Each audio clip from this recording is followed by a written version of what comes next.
அனைவரையும் ஒன்றிணைத்து பயணிப்போம் என்று எதிர்க்கட்சித் தலைவர் சஜித் பிரேமதாச அழைப்பு விடுத்தார். உலகெங்கும் வாழும் இந்து மக்கள் தங்கள் அறுவடைக்கு பங்களிக்கும் சூரியன், விவசாயிகள் மற்றும் பசுக்களுக்கு நன்றி தெரிவிக்கும் வகையில் தைப்பொங்கலை கொண்டாடுகின்றனர். அறுவடைக்கு உதவும் சூரியனுக்கு, விவசாயிகளுக்கு, பசுக்களுக்கு நன்றி செலுத்தும் தைப்பொங்கல் பண்டிகையில் நாம் அனைவரும் ஒன்றுபடுவதை காண்பதில் மகிழ்ச்சி அடைகிறேன். இது இயற்கையோடு இணைந்த பண்பாட்டையும் பிரதிபலிப்பையும் அமைக்கிறது.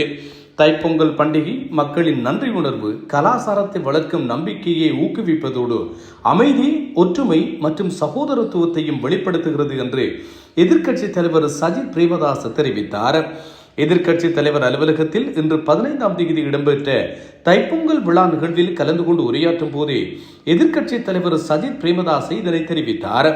தென்னிந்தியாவை மையமாக கொண்டு தொடங்கிய இந்த தைப்பொங்கல் பண்டிகை சூரிய பகவானுக்கு நன்றி செலுத்துவதன் மூலம் கனமழை பொழிந்து மனித வாழ்விற்கு எண்ணற்ற நன்மைகளை பெற்றுத்தரும் என்று மக்கள் நம்புகிறார்கள். சீரான அறுவடையைப் போல சீரான தொடக்கமும் இதன் மூலம் நிகழ்கிறது. சூரிய தெய்வத்திற்காக வணங்கி வழிபடுதல், விவசாயத்திற்கு உதவும் அனைத்து செயல்களையும், பசு வளத்தின் மதிப்பை பாராட்டுதலும், கால்நடைகளுக்கு நன்றி செலுத்துதலும் இப்பண்டிகை எடுத்து எம்புகிறது. இதுவே செழிப்பு, வளம், ஒற்றுமை, நட்பு மற்றும் அனைவருக்கும் சௌபாக்கியத்தை கொண்டு வருகிறது. நமது நாடு கடந்த காலங்களில் 4 பெரும் துயர் சம்பவங்களை எதிர்கொண்டது. இதனால் மக்களின் வாழ்க்கை நிலை குலைந்து போயுள்ளது. பாதிக்கப்பட்ட மக்களுக்கு உதவ நடைமுறை ரீதியிலான சகல நடவடிக்கைகளையும் எடுக்க நாம் தயார்.